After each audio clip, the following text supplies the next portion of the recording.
मध्यम वर्गीय परिवार के लोग हमेशा सस्ते में कुछ ढूंढते हैं कि शायद कुछ हमें अच्छी चीज़ मिल जाए कम बजट में।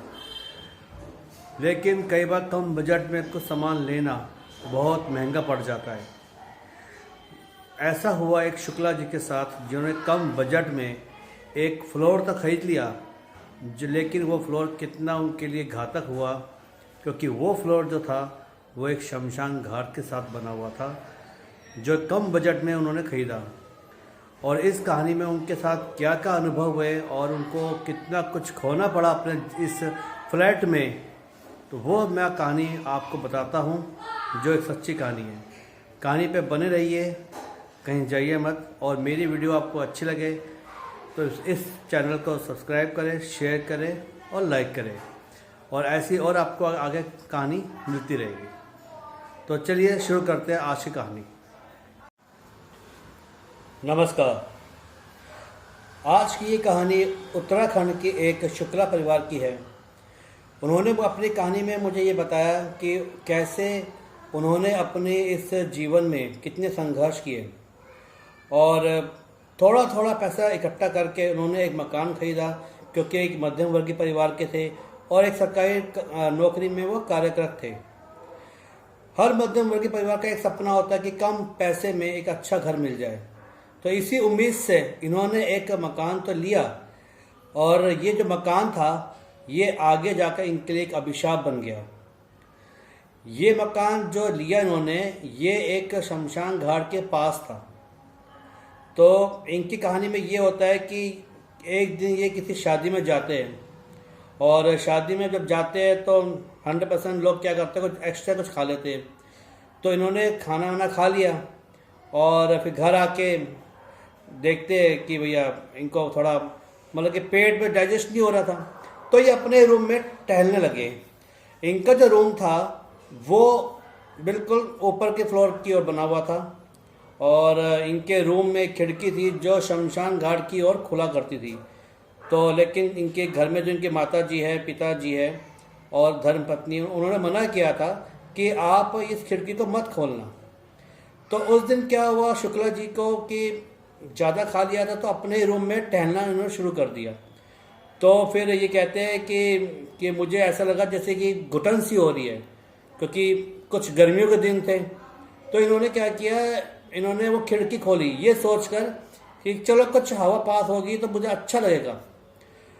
अब इन्होंने जब खिड़की खोली और खिड़की के पास खड़े होकर ये नीचे का नज़ारा देखने लगे, जो कि पीछे जो है खिड़की जो खुलती है उसके एकदम साइड में ही शमशान घाट है। तो ये देखते हैं कि कुछ चिताएं जो शाम को जलाई गई थी उनमें अभी भी थोड़ी थोड़ी आग है, और वो जल रही है। 3 या 4 चिताएं जल रही है, और एकदम सुनसान है शमशान घाट, कोई इंसान नहीं है। तो ये देखते हैं कि एक महिला एक चिता के पास बैठकर और सर नीचे करके और थोड़ा थोड़ा रो रही है। तो ये कहते हैं कि मैंने देखा कि इस समय रात में इतनी गहरे अंधकार में इस शमशान घाट में वैसे तो महिलाओं का आना मना होता है, लेकिन ये महिला आई होगी, शायद किसी कोई अपना खास प्रियजन होगा, उसकी अंतिम क्रिया में मन नहीं होगा कि भाई मैं जाऊं साथ में, तो आ गई होगी शायद।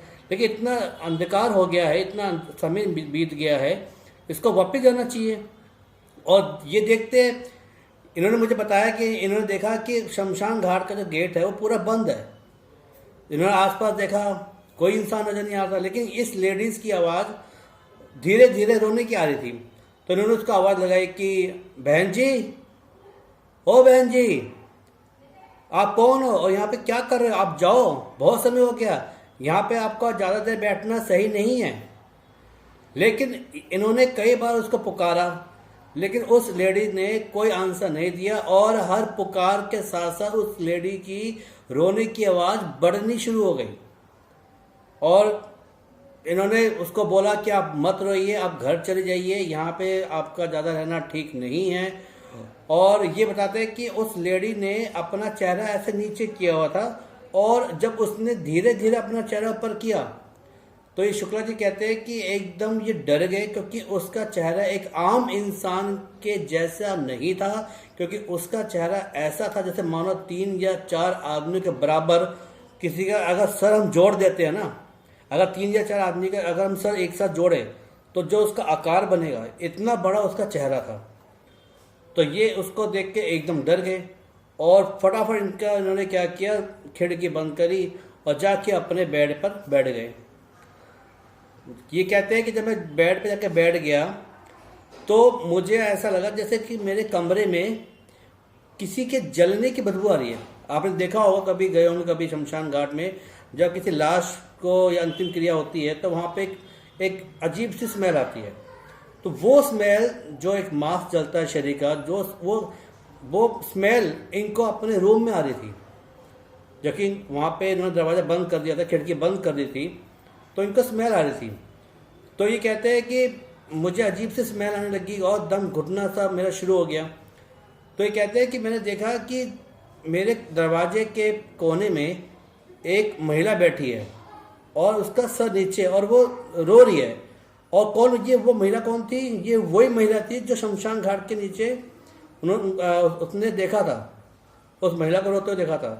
कह रहे मैं डर गया कि ये महिला एकदम मेरे रूम में कैसे आ गई और वहाँ बैठ के और मुझे देखी जा रही है, और उसने रोना शुरू कर दिया। कह रहे और रोते रोते वो कह रहे कि मेरी ओर ऐसे घिसट घिसट कर मेरे पास आने की उसने कोशिश करी। कह रहे मैं एकदम उसको देख कर इतना डर गया और इतनी जोर से चिल्लाया, अपने माता पिता का नाम लिया मैंने। तो एकदम जो मेरे नीचे फ्लोर में जो मेरे माता पिता बुजुर्ग रहते हैं वो एकदम आए, मेरी धर्मपत्नी भी आई, मेरा बेटा भी आया, मेरी बेटी भी आई, तीनों सब। तो कहते क्या हो गया, मेरी आवाज़ सुनकर, मेरी चीख सुनकर। तो मैंने उनको बताया कि ऐसा मैंने ये देखा कि शमशान घाट में एक लेडीज़ थी और वो एकदम अचानक मेरे रूम में आ गई और मैं डर गया। तो मेरे माता पिता ने कहा कि ऐसा कुछ नहीं होता, तू बेकार में डर रहा है, तो अपना दवाई खा और नींद की गोली लेकर सो जा। कह रहे मैं दवाई खाई और सो गया आराम से। कह रहे अगली सुबह जब मैं यहाँ अपने ऑफिस के लिए निकला, अपनी मोटरसाइकिल स्टार्ट करी, कह रहे कुछ देर बाद मुझे ऐसा अनुभव हुआ कि मेरे मोटरसाइकिल के पिछली सीट पर कोई बैठा है। और जब कह रहे मैंने अपने मिरर में देखा, मोटरसाइकिल के जो मिरर होता है उसमें देखा कि सेम वही औरत वो बैठी हुई थी जो मैंने शमशान घाट में देखी थी और जिसको मैंने अपने रूम में देखा था।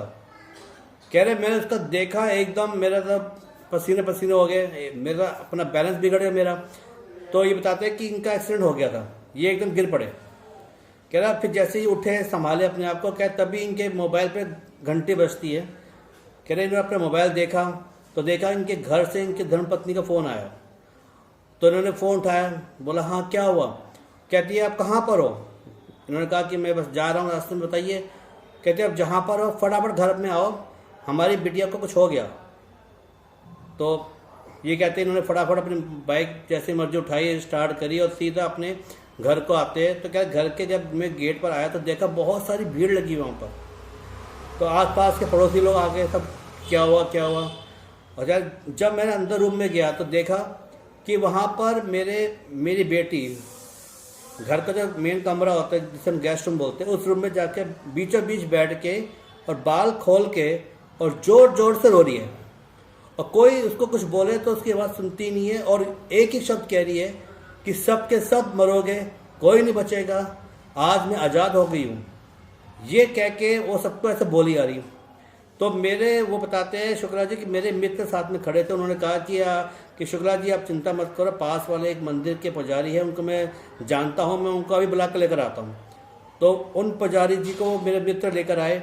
उन्होंने देखा कि मैंने उन पंडित जी को बताया कि कल रात मेरे साथ क्या हुआ था। घर वाले तो नहीं मान रहे, आप भी मेरी बात मान लो। और मोटरसाइकिल पर मैंने उसको देखा। तो पंडित जी ने कहा कि पंडित जी ने बोले कि मैंने इसको देखा है और पहचान लिया कौन है। ये एक विधवा की आत्मा है जो यहाँ पर शमशान घाट में आपके बुलाने पर, ये आपके कहने पर ये आपके साथ आ गई और आपके साथ होते हुए ये आपकी बिटिया के ऊपर आ गई है।